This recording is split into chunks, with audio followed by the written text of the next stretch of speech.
2 Corinthians 4:8. Alright. 2 Corinthians 4:8. Ang sabi po dito, we are hard-pressed on every side, but not crushed.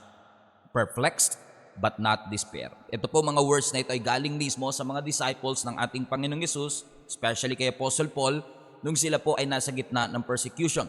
Kitang-kita po natin dito na ang sabi, we are hard-pressed or troubled. Sabi niya, we are troubled on every side, pero hindi kami nawasak. We are perplexed, but we are not despair. Okay? Sino sa inyo nakakaranas minsan ng mga pagkakataon sa buhay nyo na parang pakiramdam nyo nako-corner kayo, pakiramdam nyo nape-pressure kayo, na-overwhelm kayo, at pakiramdam nyo talagang parang sinusubok ng Lord ang inyong mga pananampalataya. Alam nyo po, hindi tayo nag-iisa. We are in good company kasi shortly after the resurrection of our Lord Jesus Christ, thousands of people have become a believer of the resurrection of Jesus Christ. Meaning marami pong naging Kristiyano nung panahon na ang ating Panginoong Hesus ay nabuhay na maguli. At dahil dumadami ang mga taong nakakakilala sa Panginoon, literal na libo-libo ang mga taong kumikilala sa Kanya. Hindi po pwedeng hindi ito mapansin ng mga Jewish leaders, especially yung mga spiritual leaders like Sadducees and Pharisees. Kaya nga ang ginawa ng mga Sadducees and Pharisees na ito, kasapagkat sad nga sila, Sadducee, malulungkot sila sa nangyaring ito, inaresto nila ang ilan sa mga nangunguna para sa pagpapalaganap ng salita ng ating Panginoon. Kaya mapalad pa rin tayo, walang umaaresto sa atin every time na ipipreach natin ang gospel, ano? At alam nyo, pag inaaresto ho sila nitong mga Jewish leaders, ng mga religious folks, winawarningan ho sila not to speak anymore about the name of Jesus Christ. Kumbaga, sila bilang mga nakasaksi, no, ng muling pagkabuhay ng ating Panginoong Hesus, they face religious pressure. They face political pressure. No, hindi lang political, religious din. And this early church did not ask for threats, no, na sa kanilang buhay. And yet, sumunod lang naman sila. And yet, sa kabila ng lahat ng kanilang pagsunod, sa kabila ng lahat ng kanilang pag-fulfill, no, sa mandato ng ating Panginoong Hesus na ipalaganap ang kanyang salita sa iba't ibang panig ng daigdig, abay dumaan pa sila sa political pressure at religious pressure. Okay, I keep on saying pleasure, but it should be pressure, no? Na ang early church, no, ang nakakatuwa sa kanila, imbis na ihingi nila sa Panginoon na tanggalin ng Lord yung pressure, tanggalin yung persecution, alam mo nakakatuwa, because of their boldness, they did not ask for the threats to be removed. That despite of this opposition, kahit na matindi ang kanilang pinagdadaanan, ang church nagpatuloy pa rin sa paglago. At kung ano man yung naging dahilan kung bakit sa kabila ng adversity, ay patuloy na lumago ang early church, naniniwala ko yung prinsipyong yan kailangan nating matutunan. Kung mapapansin niyo yung verse na binasa natin, they were pressed hard, they were troubled, no? Para silang piniga na parang sponge. And yet, ano ang sabi ng scripture ulit? But they were not crushed. Na sa kabila ng pagpiga sa kanila, sa kabila ng pressure ng mga religious leaders sa kanila pong pinapalaganap at pinipreach, instead na sila'y mangonte, imbis na sila'y maduwag, imbis na sila'y sumuko o huminto. Ano ang sabi ng scripture? Lalo pa silang lumago. Ano? Bakit nangyari ito? Because of their perspective when it comes to sufferings and trouble. Ano ang sabi ni Apostle Paul sa Romans chapter 5, verse 3? Ang sabi ni Apostle Paul, even in times of trouble, we have joyful confidence. Watch this. Knowing that our pressures will develop in us patient endurance. Grabe to. Ang sinasabi ni Apostle Paul, kahit na merong mga trouble na dumarating sa aking buhay, meron pa rin kaming confidence. Mas matindi ang trouble, mas matindi yung confidence namin. Bakit? Kasi alam namin na yung mga pressure na ito, yung mga persecution na ito, will develop in us. Di ba? Tignan nyo, no? Hindi nila tinignan yung problema, tinignan nila yung magiging bunga nito sa kanilang pananampalataya, na ang sabi nila, makakapagbigay ito ng patient endurance. And watch this, verse 4. And yung patient endurance, yun ang magre-refine sa aming character. Ang sabi ng verse 4. And proven character will lead us to hope. Grabe to. Ano sabi ng scripture? Hindi kami natatakot, no? Sa kabila ng mga troubles namin pinagdadaanan. In fact, nakakapagbigay pa ito ng confidence sa amin sapagkat alam namin na yung pressure na yan, magde-develop yan ng endurance. At yung endurance, yan ang magre-refine sa aming mga karakter at makakapagpatunay na yung karakter na yan ay magbabalik sa amin patungo sa pag-asang meron kami sa aming Panginoon. So maaaring hindi tayo nakakaramdam ng religious persecution. In fact, in our day and age right now, especially in the Philippines, talagang marami na rin pong naging so-called Christian sa ating bansa. Pero maaaring hindi tayo shaken ng persecution ng mga Pharisees and Sadducees, pero pwedeng ang iyong pananampalataya ay nasusubok ng sakit. Nasusubok tayo ng financial struggle. Nayayanig ka sa pagkawala ng iyong trabaho. Nayayanig ka sa mga struggle mo sa school. O kaya merong career setback, na-demote ka sa trabaho, natanggal ka sa trabaho, or shaken by marital problem. Pero natutunan nyo na rin po sa akin at paulit-ulit kong sinasabi sa inyo that sometimes God will allow these shakings to shape our faith. That you were shaken to make you unshakable. Na minsan iaalaw ng Panginoon na ma-shake talaga ang ating mga pananampalataya kasi gusto niya na ikaw, pagdating ng araw, ma-develop sa iyo. Nakita niyo yan? Yung patient endurance to the point na ikaw ay maging unshakable pa. Unshakable na. Na yung pressure sa iyong buhay, marirealize mo na, yun ang nagre-refine sa aking karakter. Napansin niyo ba na minsan na ang mga pressure sa ating buhay, yan yung magre-reveal kung ano tunay na karakter natin? Agree ba kayo? Pansinin niyo, pag dumadaan ka sa pagsubok, di ba? Tingnan nyo ang the way you talk, the way you think, the way you react. Mapapansin nyo, it will reveal who you are. The storms in your life will not just reveal who your God is. It will also reveal who you are. Pero yung proper placement ng pressure, yun ang makakapag-define kung saan ka pupunta. Kung alam mo kung ano ang magiging response mo sa mga pagsubok na dadaan sa iyong buhay. Agree ho ba kayo dyan? No, kung ikaw man ay nasa ibang bansa, dito sa may Pilipinas, naniniwala ako na yung pressure na yan, it will reveal your character. Sige nga, let me know in the comment section, kayo ba ay dumadaan sa mga pagsubok ng iyong buhay at agree o ba kayo na yung mga pagsubok na ito na-define at na-refine ang inyong mga character? Ibig sabihin, mas talo ka na palapit sa Panginoon. Okay? Hindi ka sumuko sa pagsubok, pero sa pamamagitan ng pagsubok na yun, mas lalo kang naging connected sa Diyos, lumalim ang pananampalataya mo. Let me know in the comment section kung ikaw yung sinasabi ng Panginoon ngayong araw na ito, na through storms, shipwrecks, pressures in our life, na-refine ang inyong mga karakter. Ako mismo no, nakita ko yan, na sa lahat ng mga pinagdaanan ko sa buhay, yun din ang nag-shape ng perspective ko, ng pananampalataya ko, at maaaring sinasabi ng iba, at parang sa pananaw ng iba, parang ang dali-dali lang ng buhay kay Pastor Stephen o sa ibang mananampalataya. Pero hindi nila alam, lahat ng mga bagay na yan na mukhang madali, epekto yan ng mga bagay na nirefine ng Panginoon sa atin in the past. Kasi ang gusto ni Satan, sumuko tayo Ang gusto ni Satan, mabasag tayo. Di ba? Parang kay gusto niya yung pananampalataya natin maging fragile. Ang gusto ni Satan, mga pananampalatayang babasagin. No? Madaling masira, madaling mabasag, madaling sumuko. Hindi yan ang gusto ng Panginoon sa ating buhay. Ang gusto ng Panginoon sa atin, kung tayo man ay dadaan sa mga pagsubok, it will refine, not define, it will refine who you are. Iyan ang makakapagpino ng ating mga pananaw, ng ating mga ugali para mas lalo natin makilala ang ating Panginoon.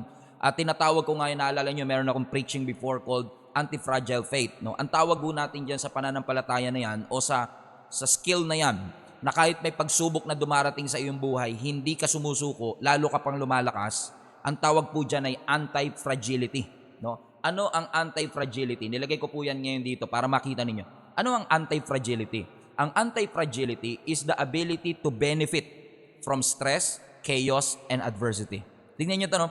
Yung stress na iniiwasan natin, yung chaos na iniiwasan natin, or adversity na tinatakasan natin, sa mga taong may anti-fragility na na-develop ang Panginoon, mas lalo silang nagbe-benefit pag may stress.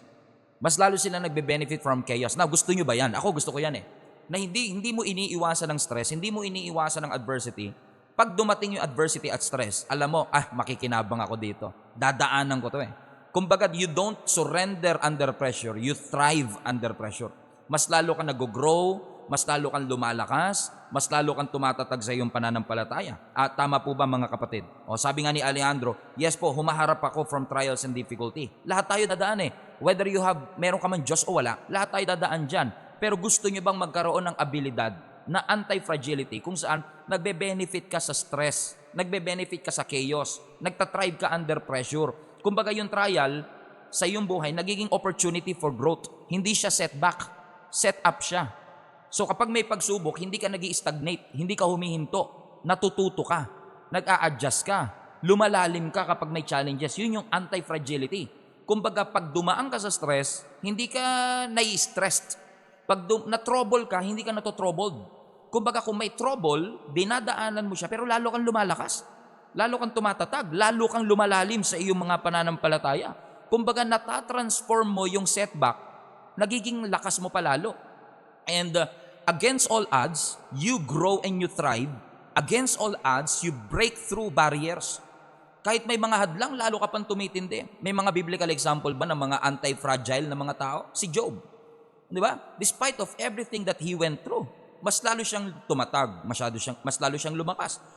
Obviously, hindi madali yung kanyang pinagdaanan. Biruin mo, 10 anak niya namatay in one day. Health and wealth na apektuhan sa kanyang buhay. Wala na nga siyang pwedeng sabihin ng tao, wala na siyang pwedeng ipagpasalamat eh. Pero against all odds, 'di ba? He grew, he thrived, he broke through barriers. Si Joseph, 'di ba? Pinangakuan ng Panginoon sa isang panaginip na siya ay ilalagay as a person of influence. Pero anong nangyari kay Joseph sa Genesis, 'di ba?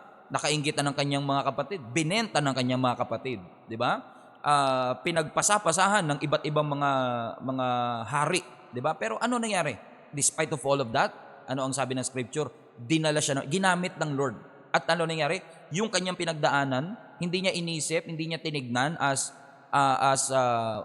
excuse para sumuko, kundi nakita niya yun, ito'y paraan ng Panginoon para i-refine ako, para maging ready ako sa palasyo. Minsan iaalaw ng Panginoon na dumaan ka sa PIT, sa mga balon, sa mga hukay ng iyong buhay, para dalhin ka niya sa palas. Minsan kasi tayo, excited tayo sa palas, ayaw natin ng pit. Pero minsan, God will bring you and allow you to go through pits in life para maranasan natin at maging ready tayo at maging confident tayo dun sa mga palas moments, defining moments ng ating buhay. Early church, di ba? Despite of everything that they went through, yung kanilang faith, imbis na maging babasagin, imbis na masira, imbis na sumuko, ano nangyari sa kanila? They broke through barriers. Di ba? Hanggang ngayon, nakaabot sa atin yung kanilang pananampalataya, yung kanilang naranasan, yung kanilang testimony na kung sumuko sila, mararanasan po ba natin yun? Hindi. Kasi yung mga trouble sa ating buhay, yun ang nakapagpa-develop sa atin. Amen? Let me know in the comment section if this message is ministering to you. Kung feeling mo ikaw yung pinag-uusapan natin ngayon. Sino sa inyo ang nakaka-relate sa ating pinag-uusapan? Amen? Gusto ng Lord, babasagin tayo, matampuhin. Gusto ng Lord, mareklamo tayo. Gusto ng Panginoon, sumusuko tayo. Gusto ng Panginoon, pero alam niyo, ang gusto ng Panginoon sa bawat isa sa atin, amen? Nagtatrive tayo under pressure. Amen? Bakit? Gusto ng Lord, tayo ay magkaroon ng anti-fragile faith. Everybody put that in a chat. Anti-fragile o anti-fragile. Amen? So ano yung tatlong stages, no? Para makita natin saan tayo sa tatlong ito, no? Tayo ba ay merong fragile faith o anti-fragile faith? Una, tignan natin yung fragile. Ang pananampalataya mo ba fragile? Okay? Ibig sabihin ng fragile ay parang babasagin. Anong ibig sabihin ng fragile? Pag ang faith mo fragile, you break under pressure. Pag dumaan ka sa pressure, napapasuko ka. Nagiging vulnerable ka to failure. Para kang baso, babasagin. Babagsak lang, wasak na kagad. Walang contingency plan. Wala kang plan B. Kaya kapag may economic turndown, apektado ka kagad. You break, you collapse, or you loses functionality. Nakita natin yan during during the pandemic. Marami ang naging fragile sa kanilang pananampalataya. They break. Hindi natin inuusgahan, hindi natin kinokondem, pero kung ito tayo, meron pa tayong i-improve. Ano yung next stage? Kapag hindi ka na fragile, pwedeng resilient ka yung iyong pananampalataya. So kung yung fragile, they break under pressure, yung resilient, they endure under pressure. Ibig sabihin, napagtitiisan naman nila. Meron silang abilidad na makarecover. Ibig sabihin, natapos yung bagyo, buhay pa naman. Okay? Natapos yung pagsubok, nakatayo pa naman, pero hindi rin nag-improve. Nakasurvive, pero hindi nag-improve. Parang bola. Pag yung bola, nilagay mo sa sahig, magbabounce back. Pero hindi magbabago yung bola. Bola pa rin siya. Gets nyo? Maraming Christian ganyan. Hindi ka baso na pagka bumagsak, hindi na babalik.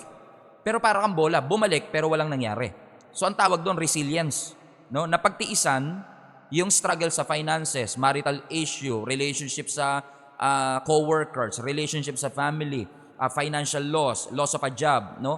O nakasurvive naman, pero parang walang nangyari, walang improvement. Pero alam mo ang desire natin, hindi fragile, hindi resilient. Ano yung pangatlo? Anti-fragile o anti-fragile.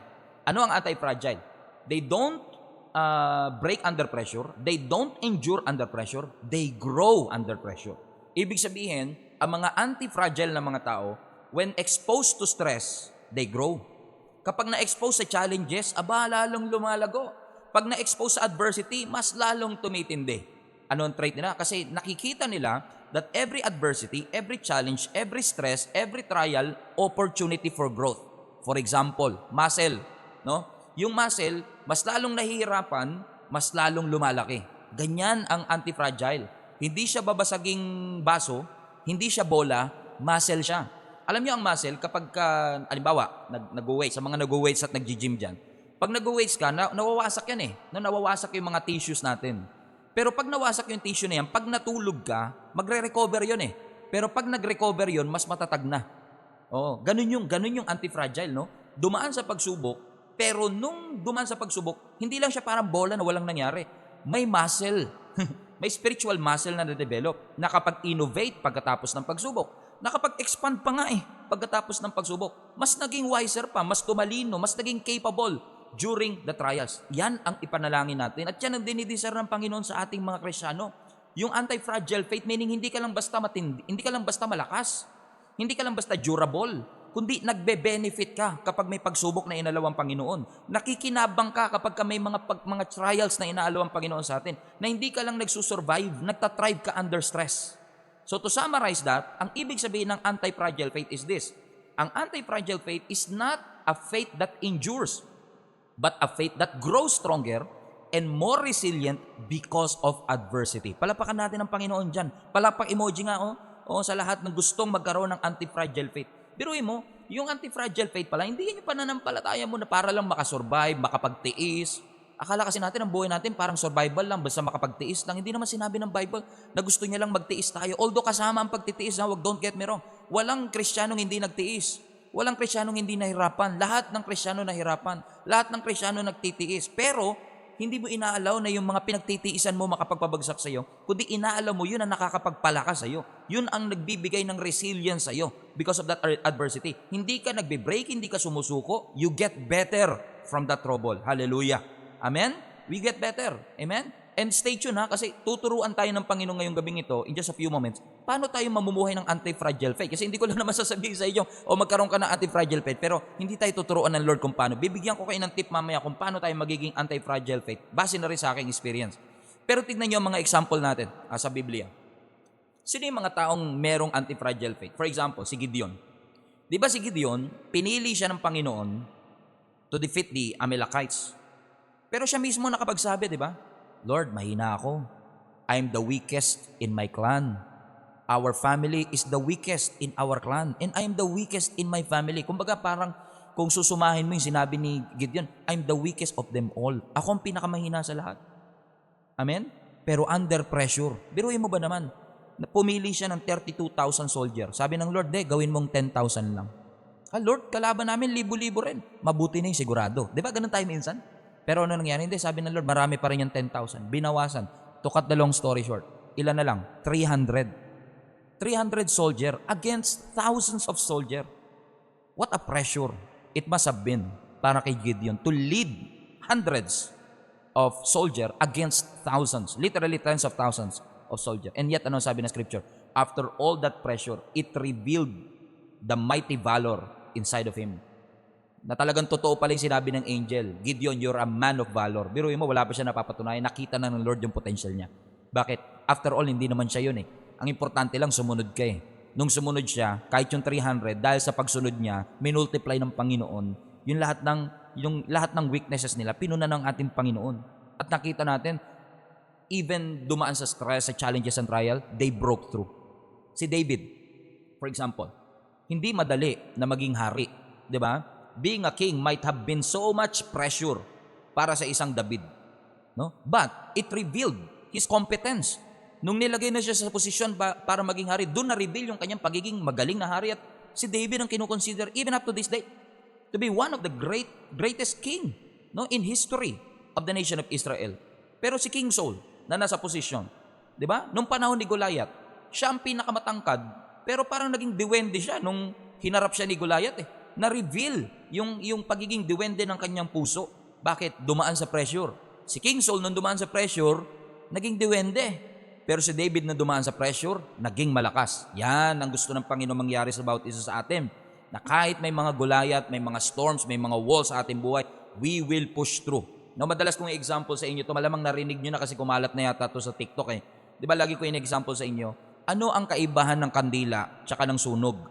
Di ba? Yung kandila, pag hinipan mo yan, namamatay. Happy birthday to you. Happy birthday to you. Happy birthday, happy birthday, happy birthday to you. Di ba?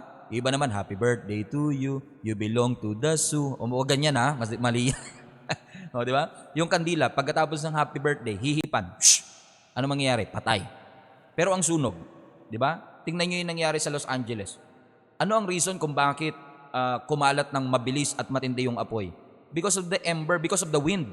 Yung wind nagdala ng mga ember sa iba't ibang lugar, yung mga mga pira-piraso ng mga may apoy na napunta sa iba't ibang lugar, kumalat, hinipan din ng hangin, pero lumaki pa lalo at lumakas. Yan ang gusto ng Panginoon mangyari sa atin. Yung pag inipan ka ng mga bagyo, pag hinipan ka ng mga bagyo, hindi ka namamatay.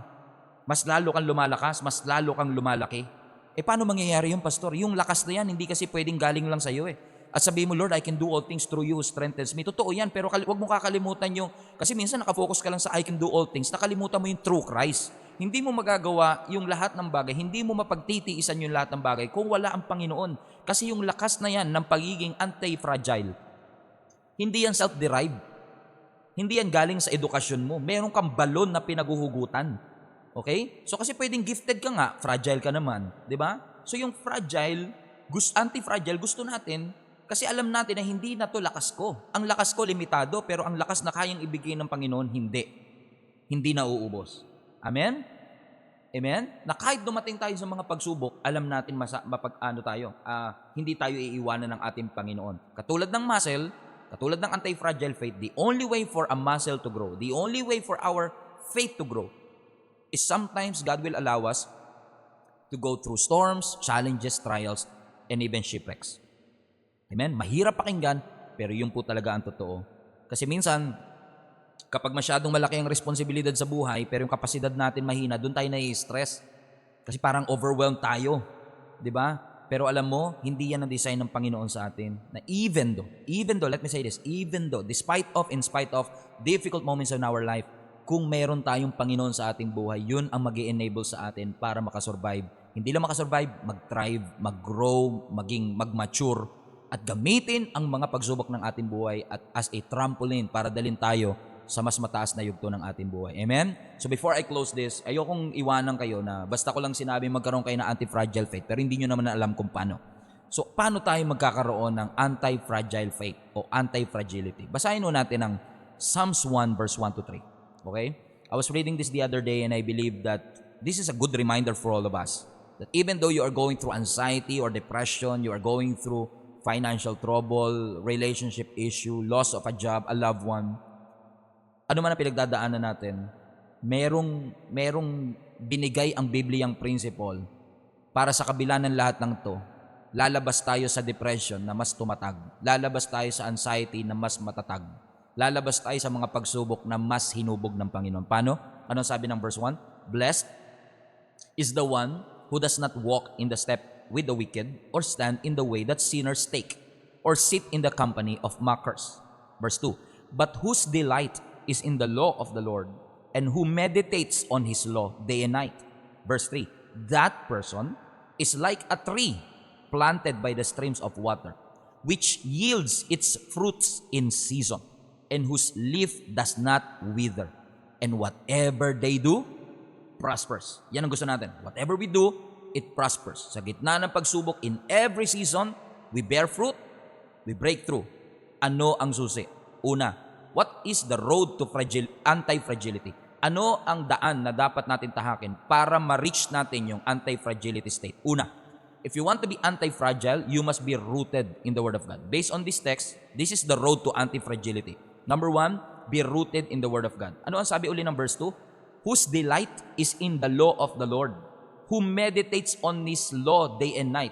Ang sabi ng Scripture, at kung sino man yung nagde-delight sa law of the Lord, you meditate the law day and night, those people, di ba sabi ng verse 3, that person is like a tree planted by the streams of water. So ibig sabihin, napakahalaga pala sa isang Kristiyano na tayo ay deeply rooted in the Word of God. Hindi mo lang basta kabisado, hindi mo lang basta narinig, hindi mo lang basta alam. Nasa puso mo talaga siya. Bakit? Kasi at the end of the day, and I'm telling you this because I've been through depression, I've been through anxiety, I've been through sickness, financial loss, financial difficulty, relationship issues, almost everything. Hindi man kasing hirap at kasing dramatic siguro na iba sa inyo, but we all been there. Pero ano ang source of strength mo? Di ba Word of God? Ano ang guidance mo during adversity? Di ba Word of God? Bakit sinasabi ng scripture na meditate? Bakit sinasabi ng scripture na delight? Kasi pwedeng nagbabasa ka, wala naman delight. Pwedeng nagbabasa ka pero for compliance, for requirements, di ba? Binabasa mo siya pero you're not really meditating it. But the moment that you meditate on the Bible, the Word of God, it anchors your unshakable foundation. Nagkakaroon ka ng malalim na angkla doon sa iyong foundation na talagang hindi ka lang, kumaga immersed ka. Alam niyo ibig sabihin ng immersed? Yung lubog ka talaga eh. Di ba? Pag sinabi, iba kasi yung iba yung submerge sa immerse eh. Yung submerge, nilubog mo lang, pero yung immerse talaga nakababad. Yun yung gusto ng Lord sa atin, na immerse tayo sa scripture. Hindi mo lang siya binabasa once a week dahil may quiet time sharing. Hindi mo lang siya binabasa dahil magpipreach ka. Hindi mo lang siya binabasa kasi para may maipost ka sa social media. Immerse ka. At kapag immerse ka, ibig sabihin, lubog na lubog ka talaga. You're soaking in the scripture. Naliligo ka ng banal na salita. Nakakapag-gain ka ng wisdom. Lumalakas ang spirito mo. Yung resilience mo lumalalim. Naunawaan niyo mga kapatid? Katulad ng puno. No, tignan niyo ang puno. Yung puno, yung ugat niya nasa ilalim ng lupa. Amen? Kahit tuyo yung lupa sa ibabaw, humuhugot siya ng nutrients sa ilalim ng lupa. Tama? Katulad natin mga Kristiyano, kahit tagtuyot ang nasa labas, kahit na merong dry season, may financial trouble, mahirap ang buhay, saan ka huhugot ng salita? Sa ilalim. Di ba? Hindi ka kukuha dun sa tuyot eh. Kasi tayo, kapag lagi ka lang nakakuha, kaya tayo na-frustrate kasi nakatingin tayo sa katuyuan ng pagsubok at problema sa ating buhay. Pero katulad ng puno, saan siya kumukuha ng kanyang nutrients, ng life-giving nutrients? Di ba sa ilalim ng lupa? Amen? So napakahalaga na yung root natin, root system natin, malalim ang ating pinaguhugutan. Kasi po ganito, no? Yung capacity natin, dependent po yan sa foundation. No, halimbawa, nagtatayo ka ng building, hindi ka pwedeng magtayo ng building kung ilang floor ang gusto mo. No? Kasi yung taas ng building na gusto mo, dapat kayang i-accommodate ng lalim ng foundation na nilagay mo. So kung ang foundation mo hanggang second floor lang, hindi ka pwede mag 7th floor. Kasi marami po sa atin, no, gusto natin ng skyscraper na buhay, no, mala central business district na mga building na buhay, pero bungalow lang yung foundation natin. So yung capacity mo, dependent yan sa foundation mo. Yung level of fruit na makukuha mo, yung level of success na mararamdaman mo, dependent yan. Ano ang foundation mo? So kung hindi ka deeply rooted sa Word of God, madali kang babagsak. So let me ask you a question. Ano mga binabasa mo? Sino pinapakinggan mo? Saan ka naglalaan ng matinding panahon? Alam nyo, lalo pag foundation building, nagbibuild ka ng foundation, hindi minamadali yan. Ako po hindi engineer, pero ang assumption ko, ang mga engineer, hindi basta-basta yan minamadali ang foundation. Kaya nga mapapansin nyo, di ba, parang bigla na lang pag dumaan ka sa isang lugar, wala pa dati itong building na to, biglang nagkaroon. Kasi minsan mabilis yung pagbibuild, pero yung foundation matagal. No? Kaya wag na wag nyo mamadaliin ang foundation. Wag nyo mamadaliin na kailangan nyo kagad ng bunga, kailangan nyo kagad ng resulta. Kung may dinedevelop pa ang Panginoon sa inyo sa pamamagitan ng dealing sa mga salita ng Diyos, allow the Lord to move. Hayaan nyo. Kung abutin ng 1 taon, di 1 taon. Kung abutin ng 5 buwan, 5 buwan. Kung abutin ng 5 taon, sige Lord, kung ano po ang gusto nyo. Tulad ng baby. Ang baby, hindi mo pwedeng madaliin yan. Aantayin mo talaga ng 9 months, correct? Hindi naman pwedeng magpalalamove ka lang. Excited na ako sa anak ko, ipapalalamove ko na lang. Kasi yung lalamove, same day delivery. Ay, hindi pwede. Hindi pwedeng shortcut, di ba? Ang spiritual maturity, ganun din. Ang spiritual maturity, it doesn't happen overnight. Let's say, mabasa mo ang Bible in 5 months, cover to cover, kasama maps. Ibig ba sabihin, pag nabasa mo siya in 5 months, pwede ka na po bang maging pastor? Ay, hindi po. Growth is a lifelong process. Maturity is a lifelong process. So let me ask you a question. Either you are part of this community, of this church, or maybe not. But let me ask you a question. Where are you in your growth process? Nasaan ka? Kasi kailangan deeply rooted. Huwag mo madaliin ang training. Huwag mo madaliin ang growth mo sa iyong pananampalataya. Para pag dumating ang pagsubok, hindi mo siya makikita. Pagsubok na naman. Trial na naman. Kaya maraming Christian, di ba, malungkot lagi, nakayuko lagi. Para bang ang lungkot, para silang nasa losing side, na nakalimutan nila, we are on a winning side. So may trial man, tool yan. Hindi yan setback, set up yan. Huwag mong takbuhan, yakapin mo. Amen? At magugulat ka. Amen? That's the road to anti-fragility. Be rooted in the Word of God. Number 2, ang road to anti-fragility? Number 2, be planted by the streams. Diba? Hindi ka lang dapat rooted in the Word of God, dapat planted ka by the streams. Watch this. Ang sabi ng verse 3, that person is like a tree. Diba? Ano yung kasunod? planted by the streams of water, ang sabi ng verse 3. Nakita niyo yun sa verse? Naalala niyo sa verse na yun? Tignan niyo. That person is like a tree. Planted. Everybody say planted. Amen? In the streams or by the streams of water. Alam niyo yung planted by the streams of water is actually a metaphor. No? Ang ibig sabihin ng planted by the streams, hindi ka literal na puno na nakatanim sa tabi ng ilog. Pero ibig sabihin lang yan is a metaphor for somebody or someone na nakakasurvive sa adversity. Yes. Nakakasurvive sa pagsubok. Opo. Plus, nagpapatuloy siyang mamunga kahit ano ang season. So hindi ka lang nakatayo, nagbubunga ka talaga. Pwede kasi nakatayo pa pero wala ng fruit eh. Amen? Naalala niyo yung kinurse ni Jesus Christ na fig tree? May puno pero walang bunga eh. 'Di ba? May appearance ng fruit pero walang fruit. Pero pag sinabi natin planted by the streams of water, ibig sabihin may constant nourishment. May constant sustenance. So ganito kasi yan. Yung mga puno na nakatanim sa tuyo at barren area, ibig sabihin yung mga disyerto for example. Di ba pag ang puno nakalugar siya sa isang disyerto o sa isang tuyong lugar, saan siya umaasa ng tubig? Di ba sa ulan? So pag walang ulan, walang nourishment. Pero kapag planted ka sa streams, yun ang difference. Pag planted ka sa streams, tuloy-tuloy yung tubig. May constant source, may abundant source. Hindi ka nawawalan. 24/7, may access ka dun sa source. So hindi ka tulad ng nakatanim sa tuyo, sa disyerto, kung walang ulan, wala na sila. Dependent sila sa source. Okay, should I say, dependent sila sa circumstance. Walang ulan, di wala na. Pero ang planted by the streams, dependent sa source. Asan ng tubig, doon ako didikit. asan ng ilog, doon ako kukonek. Kumbaga merong deep connection sa tubig. At dahil meron siyang constant connection sa tubig, lagi siyang green, lagi siyang fruitful. Ganon din po tayo. If we are in constant connection with the Word of God, may spiritual nourishment. Napakapala doon natin. Hindi tayo pinagbabawalan na magbasa ng salita ng Panginoon. Nandyan ho lagi ang salita ng Panginoon 24/7. Nasa cellphone natin. Sa mga podcasts and sermons every week na nakikita po natin sa mga YouTube channel ng iba't ibang mga churches. Malaking bagay po yan para ma-nourish ang ating mga kaluluwa. Amen? Pero pansinin po ninyo, balikan natin, di ba, planted by the streams. No? Hindi siya basta lumago lang dun eh. Hindi siya basta tumubo lang dun. May nagtapo ng buto, bigla siyang tumubo. Hindi, planted siya eh. Nakalagay planted. Ano ibig sabihin ng planted? Pag planted kasi, ibig sabihin niya deliberate, sinadya. Hindi siya basta randomly lumago lang doon. Someone deliberately placed it there. Nung binabasa ko ito, naalala ko yung Psalms 92. Tignan nyo ito, no? Ang sabi ng Psalms 92 verse 12, "The righteous will flourish like a palm tree." Gusto nyo ba yan? Yes. "They will grow like a cedar of Lebanon." Gusto nyo po ba yan? Yes. Kasi ang cedar of Lebanon, kung gaano ka-wide yung root, ganon din ka-wide yung kanyang dahon. So gusto ko yan. Pero ang sabi ng verse 13, planted. Ito mga taong to, planted in the house of the Lord, and they will flourish in the courts of our God. Now, I don't want you to misunderstand. Although ang Psalms chapter 1, yung binasa natin kanina, in context, kailangan rooted sa Word of God. Ito kasi parang planted in the house of the Lord to, no? Pero yung principle niya, principle ng Psalms 1 applies to Psalms 92.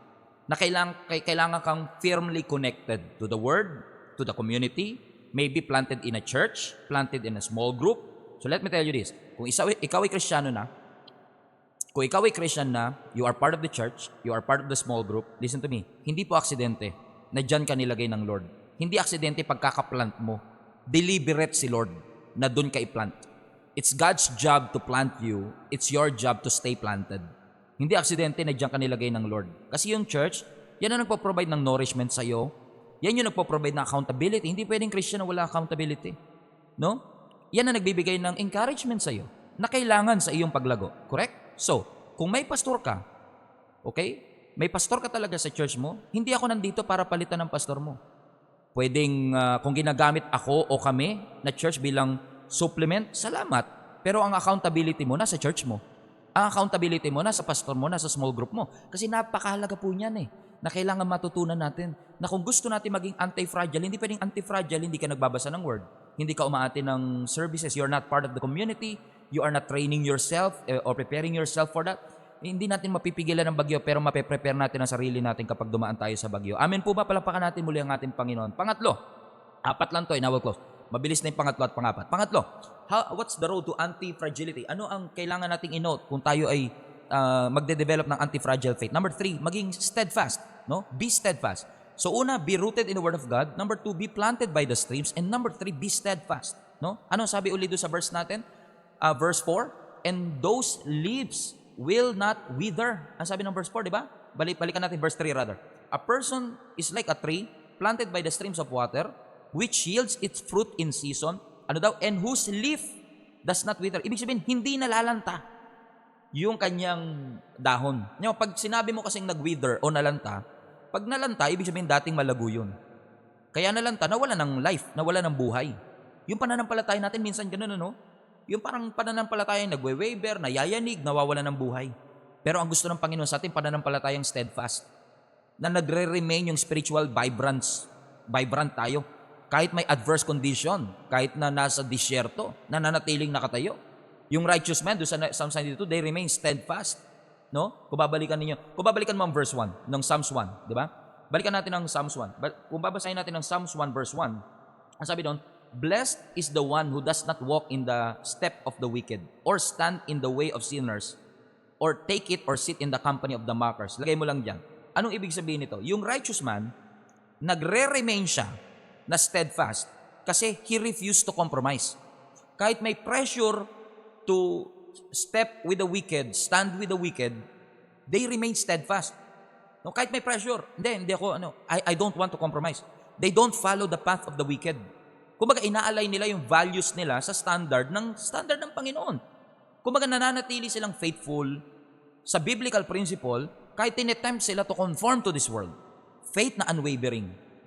They thrive through all the season. Yan yung ating pinapanalangin sa Panginoon. Lord, gawin mo kong steadfast. Walang kahit anong tukso o pagsubok na makakapagpayanig sa akin para ang aking pananampalataya anti-fragile. Paano mangyayari yun kung hindi rooted sa word? Hindi mo alam kung anong word ang i-quote mo kung di tayo rooted.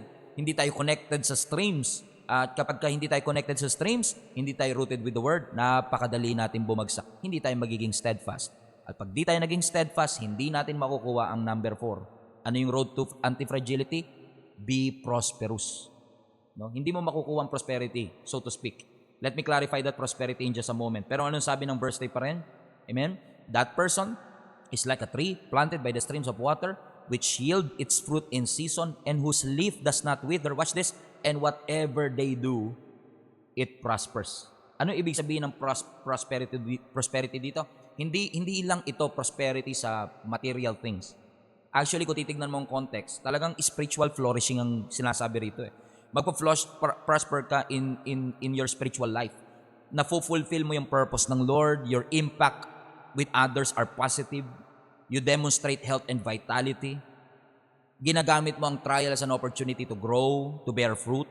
Yung prosperity, nagiging byproduct yan ng pagiging rooted by the Word. Ibig sabihin, you grow in your spirit. Nananatili kang growing in spite of, nakakapit pa din, nakatayo pa rin.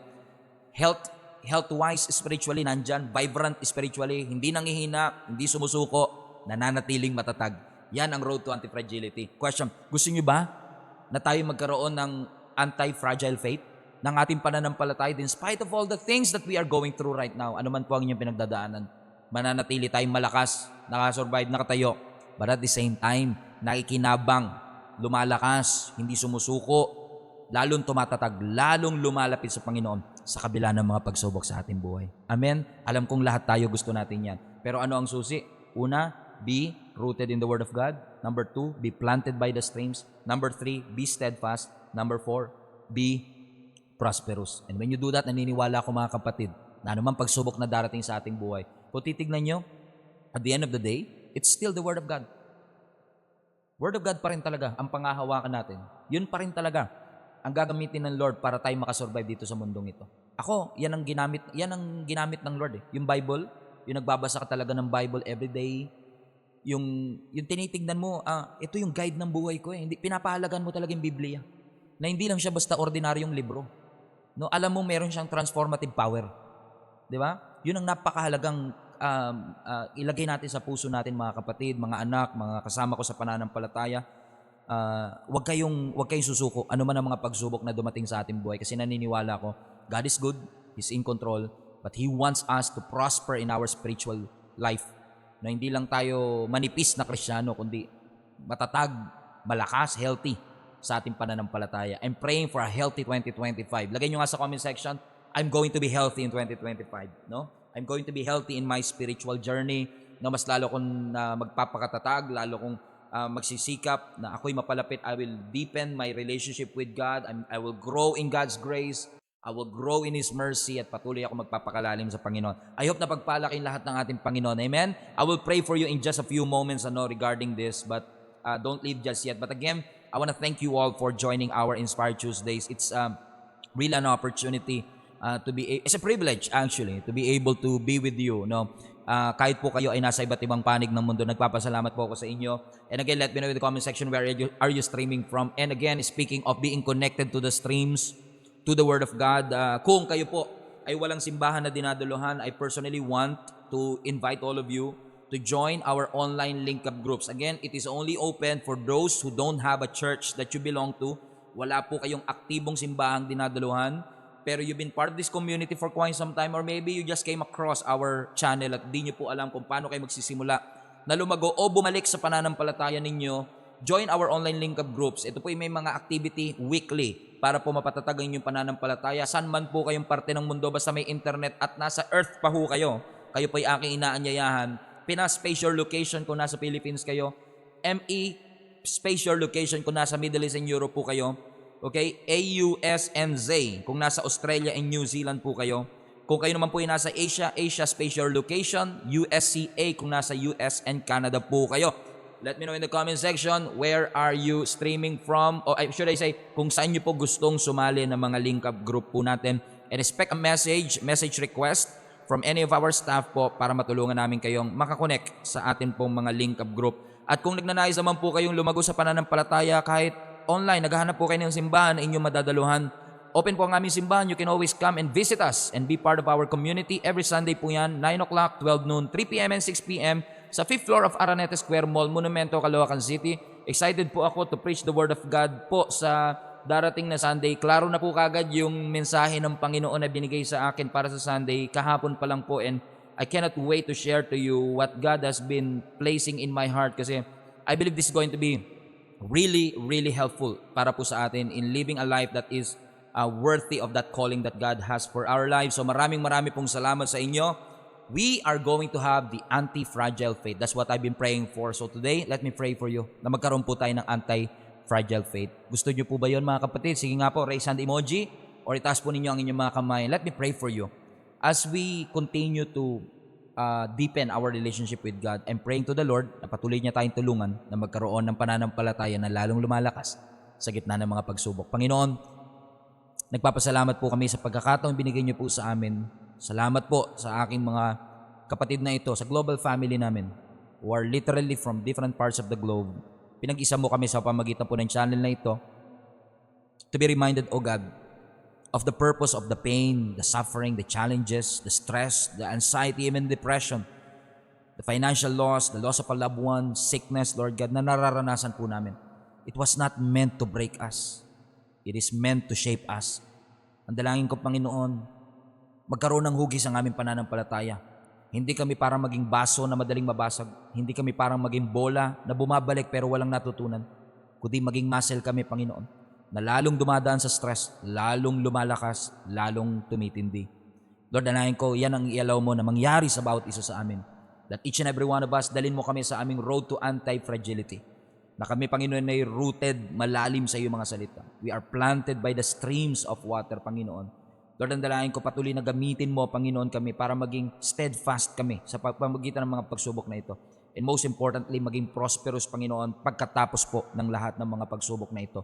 Dalangin ko na i-bless mo ang aking mga kapatid, kabuhayan nila, trabaho nila, kalusugan nila, mahal nila sa buhay. Ingatan niyo, Panginoon, lagi. At ang dalangin ko, ang bawat isa sa amin, Panginoon, ay patuloy na protektan at ingatan mo sa lahat ng mga pagsubok ng aming buhay. I-bless niyo rin po yung aming pagtitipon every Tuesday na ito, O God. And I hope na nagbibigay po ito ng kalakasan at tulong sa lahat ng mga kapatid namin, Panginoon, na nangangailangan ng lakas.